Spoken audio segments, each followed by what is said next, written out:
Nobody wants to hear anything from your new album. Like watching his shows. I think it's quite fun. And I enjoy watching him Yes, I performing. enjoy watching him, but his voice is... He moved like fire but listened like a monk. For over 6 decades, Mick Jagger has been rock and roll's greatest showman. You got, I can't get beat. The riders need. The strut, the lips, the voice that could seduce and snarl in the same breath. But beneath the swagger lived something quieter. A student, a collector of sound, a man who never stopped paying attention. Mick did not invent rock and roll. He absorbed it. Rock and roll's gotten to such a weird thing now because so many people analysing it. And he learned from the bluesmen, the poets, the rebels who came before. He studied their records like sacred texts. He borrowed their fire and made it his own. And through it all, he remained a fan, not just of his own legend, but of the music that built him. These 7 albums were not just favorites, they were teachers. Each one carved a piece of his soul, shaped his voice, sharpened his instincts. From the raw electricity of Chicago blues to the polished rebellion of punk, these records whispered truths that stadiums could never shout. His record, in a way, where this record was made all in the room with the musicians in the room. You know, so we're all in the room, Ronnie, me. Mick Jagger became an icon, but these albums made him human first. Here are the 7 rock albums Mick called essential, and the quiet reasons why they mattered. 7. After School Session. Before Mick, there was Chuck. And without Chuck, there might never have been a Rolling Stone. Back in the classroom, open your books.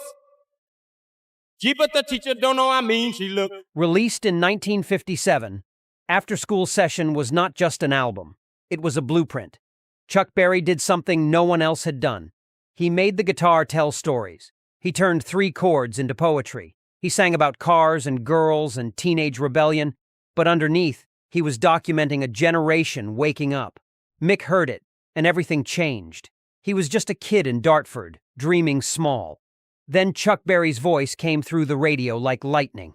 It was not just the sound, it was the attitude, the confidence, the way Chuck owned every note without apology.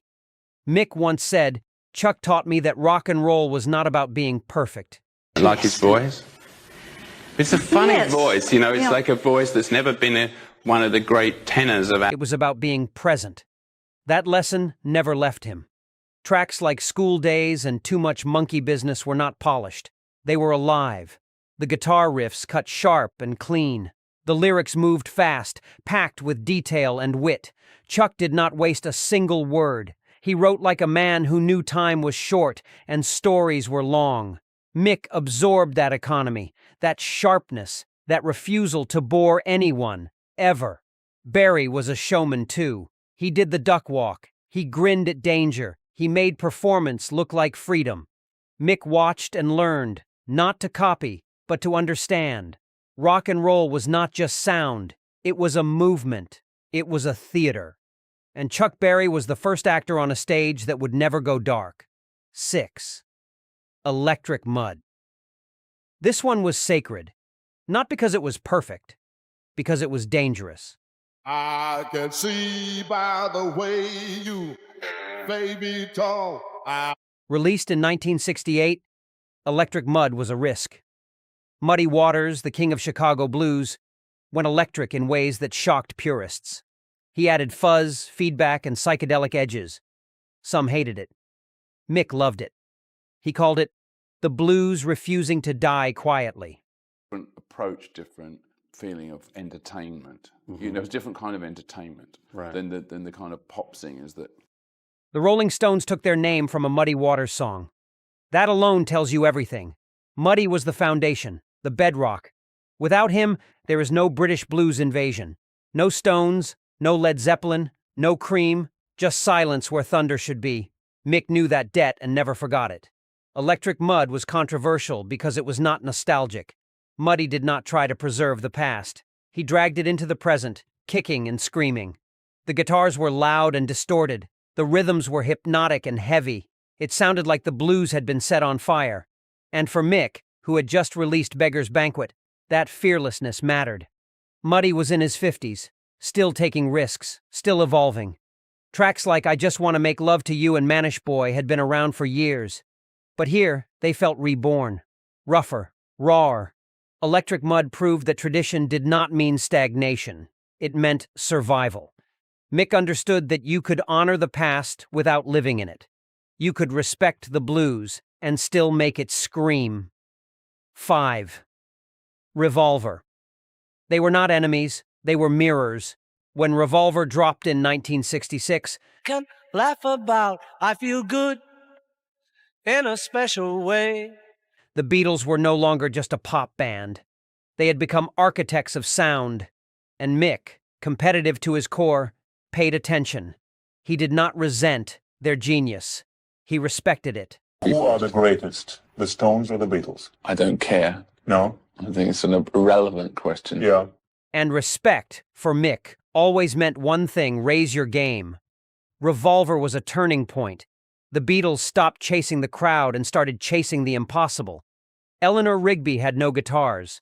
Tomorrow Never Knows sounded like a prayer from another dimension. The Taxman had a bite, for no one had heartbreak. Every song took a risk. Mick once said, "They made us all look lazy." And that was good for everyone. The Stones and the Beatles pushed each other without ever saying so. When the Beatles released Rubber Soul, the Stones answered with Aftermath. When the Beatles gave the world Sgt. Pepper's, the Stones delivered their Satanic Majesty's Request.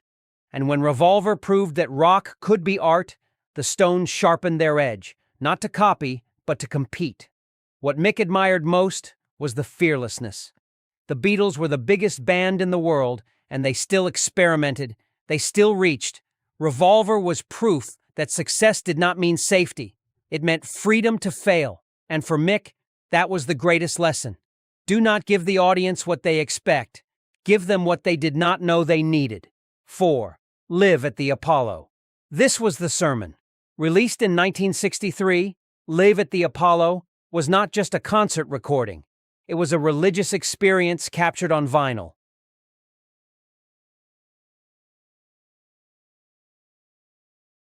James Brown did not perform, he was possessed. And Mick, watching from across the ocean, understood something essential. Performance was not about singing, it was about belief. Mick had rhythm, he had charisma. But James Brown had something else. Discipline, precision, control disguised as chaos. Every move was rehearsed, every scream was calculated, and yet it felt like spontaneous combustion. Mick studied that paradox. He learned that great performance was not wild. It was surgical. It was knowing exactly when to explode and when to hold back. Live at the Apollo opens with an introduction that feels like a coronation. The crowd is already screaming before James even appears. And when he does not waste a second. Lost Someone stretches for over 10 minutes. It builds and breaks and builds again. James collapses. The cape comes out. He recovers. The audience loses their minds. Mick watched that and thought, this is theater. James Brown taught Mick that the stage was sacred ground. You did not walk on it casually. You did not phone it in. Every night was the last night. Every show was the only show. That work ethic, that relentless commitment became Mick's religion. He carried it into every Rolling Stones concert for the next 60 years. 3. Highway 61. Revisited Dylan did not just write songs, he rewired the brain. He's gonna say that way down Highway 61. When Highway 61 Revisited came out in 1965, rock and roll suddenly had literature embedded in it. Words mattered. Not just melody, not just rhythm. Words. And for Mick, who had always leaned on swagger over substance, Do you like Bob Dylan? Yes, I do like Bob Dylan. He's over 16. I quite like watching. Dylan was a reckoning. Like a Rolling Stone opens the album like a punch to the chest. 6 minutes of venom and poetry. It was not a love song. It was a eulogy. Dylan was angry, cryptic, untouchable. Mick heard it and realized the bar had been raised. You could not just sing about girls and cars anymore. Not after Dylan. You had to mean something, or at least sound like you did. Highway 61. Revisited was electric in every sense. Dylan had gone full rock, and the folk purists hated him for it, but Mick understood the courage that took. Dylan did not care about approval. He cared about the truth. And truth, Mick learned, was more important than applause. The album was messy, surreal, brilliant. Desolation Row stretched for 11 minutes and never got boring. That was power. Dylan never explained his lyrics. He left them open, wild, mysterious. Mick admired that refusal to simplify. Rock and roll did not have to be obvious. It could be a puzzle. It could make you think while you danced. Highway 61. Revisited proved that intelligence and rebellion were not opposites. They were partners. 2. What's Going On? This was Grace Under Fire. Released in 1971, What's Going On was not loud, it was not aggressive. But it was a protest. Picket lines, and picket signs, don't put. Marvin Gaye took pain and wrapped it in beauty. He sang about war, poverty, and injustice, but he did it with strings and sweetness. Mick called it the most honest album ever made because it did not scream. It ached. The Stones had always flirted with politics. Street Fighting Man, Gimme Shelter. But they did it with edge and danger. Marvin did it with soul. What's Going On was gentle and devastating at the same time. The title track floated like a question no one wanted to answer. Mercy. Mercy Me felt like mourning. Inner City Blues was a prayer for the broken. Mick listened and realized the protest did not need to be loud. It just needed to be real. What struck Mick most was the production. It was lush, layered, cinematic. Strings swirled, saxophones cried. Marvin's voice doubled and tripled, harmonizing with itself. It sounded like a man having a conversation with his own soul. And that vulnerability, that willingness to be soft in a hard world, impressed Mick. Strength was not always volume. Sometimes it was restraint. What's Going On proved that rock and soul were not separate. They were siblings. Both could carry weight. Both could change minds. Mick never tried to sound like Marvin, but he carried the lesson. Music could be beautiful and still tell the truth. 1.